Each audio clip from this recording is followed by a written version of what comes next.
Do you, every rift I open past. Sorry, I just read that. Oops.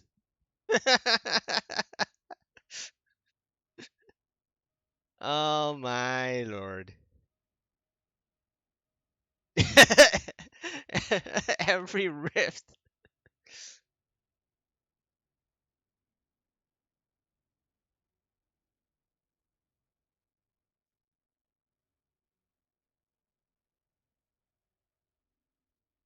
Until someone says something, you won't really notice it, you know?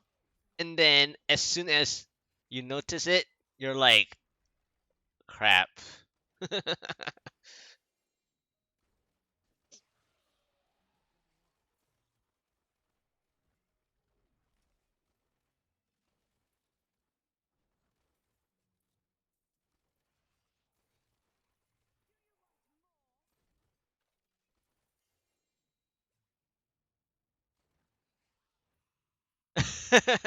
I mean, again, that depends though, because you just raised it up, so it could be just that. But yeah, definitely though.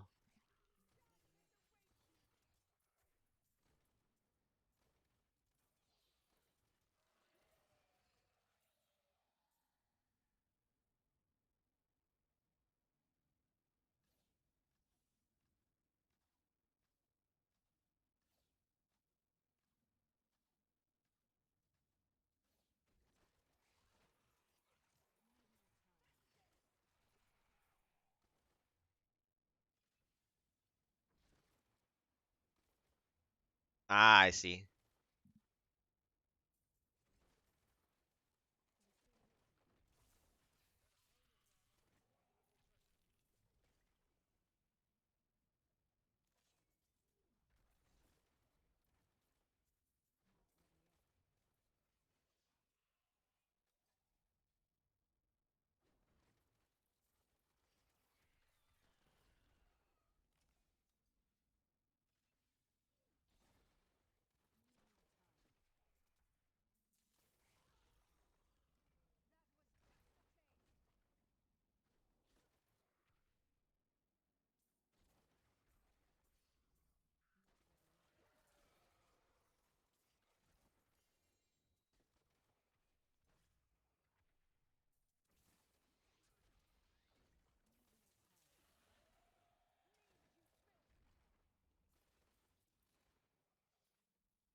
You're taking an enjoyable break, huh? With your Yeah, taking your enjoyable break.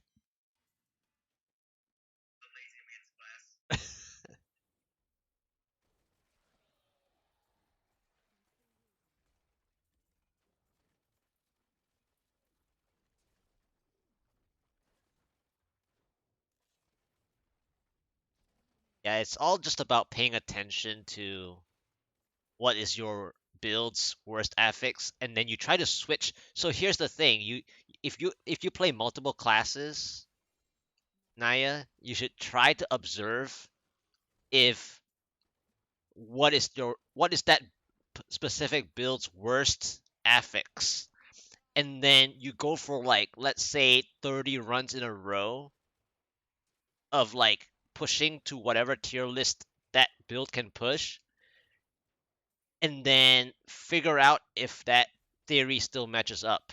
I mean, I know you know that it's sort of true, right? But you can test it out by switching to a different class and build, and then try to analyze it and see if it still stands true. And if it is, then it is, you know.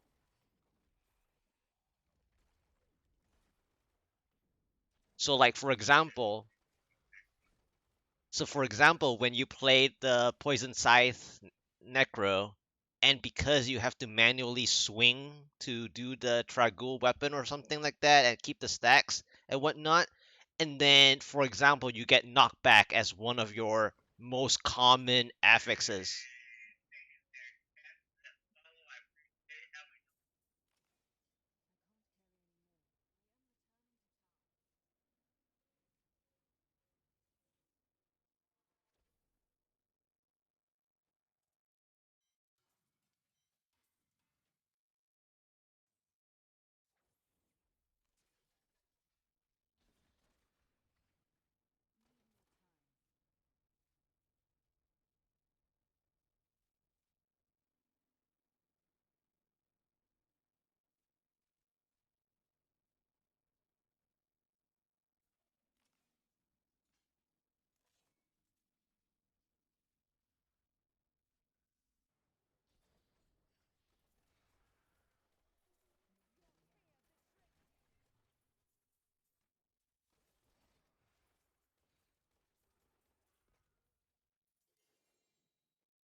But man, after playing that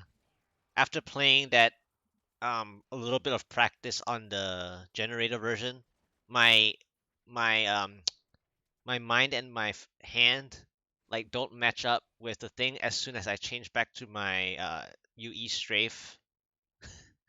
I was like, man, my whole head and hand is confused because of how much work one and the other takes. So insane.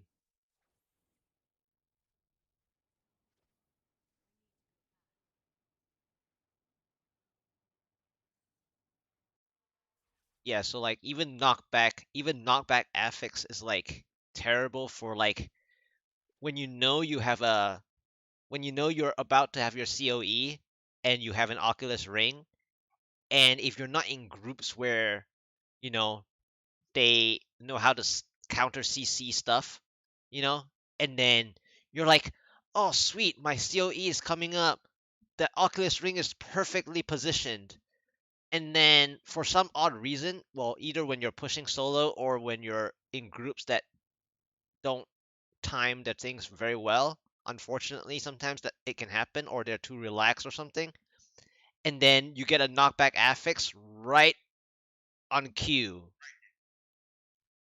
It's so stupid. So that's when it counters. That's when it fits that theory. No, no, no, not a DH. Like Necro, or when you're playing Focus and Restraint, like a build that you know, or anything really. The timing. It's like a really bad timing where you get struck at the worst possible time, and it's to do with the affix.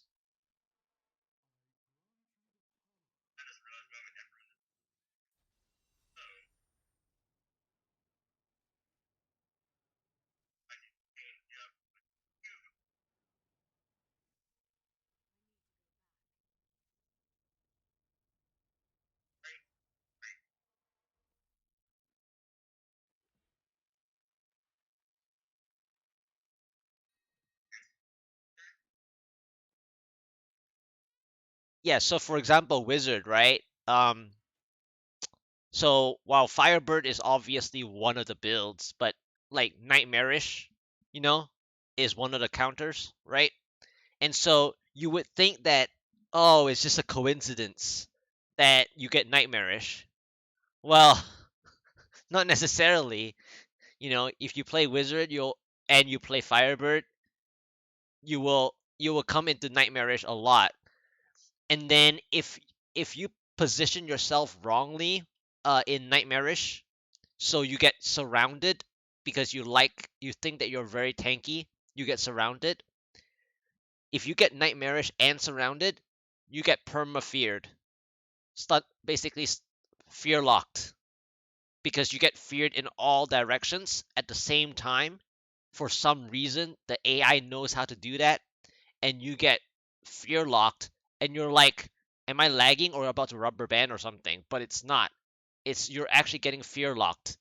And most of the time that fear lock comes from the dragon moth, the dragonfly monster type that you get. If you get surrounded by dragonflies monster type, and the elite pack is nightmarish, you have a very high chance to get fear locked. So things like that is not just me, making things up. It's like you notice them. So that's the quote unquote joy of playing the game, is when you actually start trying to notice these kind of things, instead of like, finding the best monster type that is the super easiest to handle because they can't slap you.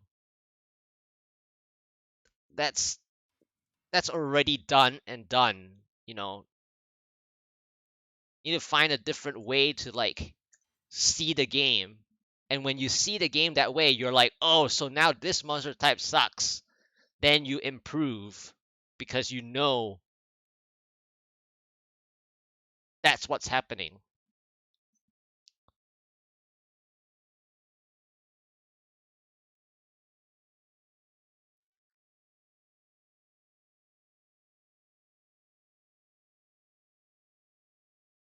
Now, when it comes to the wormhole, I have fun with wormhole sometimes. I usually I would make fun of wormhole affix a lot. So in speeds, when I ignore an elite pack, but then the wormhole decides to spawn like right in front of me, even though I'm like I'll just skip you. But then but the elite saw me, and then he cast a wormhole for me. So I treat it to the point where that boss just wants to die, huh? So I take the wormhole and then I kill the boss because he or she wanted to die, apparently, right? So you make you turn the game on the opposite angle for speeds anyway. For pushing, if you see wormhole, now obviously it sucks to take it every now and then because it's usually a trap. But then sometimes you run out of, let's say, cooldown for teleport or your mobility, and if you can identify when to take the wormhole, you can take it as a free teleport.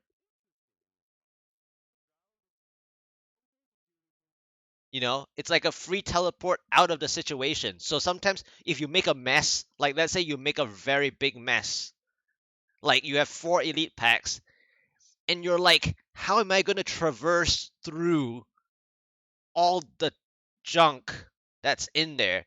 But if the wormhole is in one of the four elite packs of junk, you can actually use the wormhole and go on the other side and fast track yourself out of there. So things like that, you manipulate the situation to your advantage. While it's very annoying,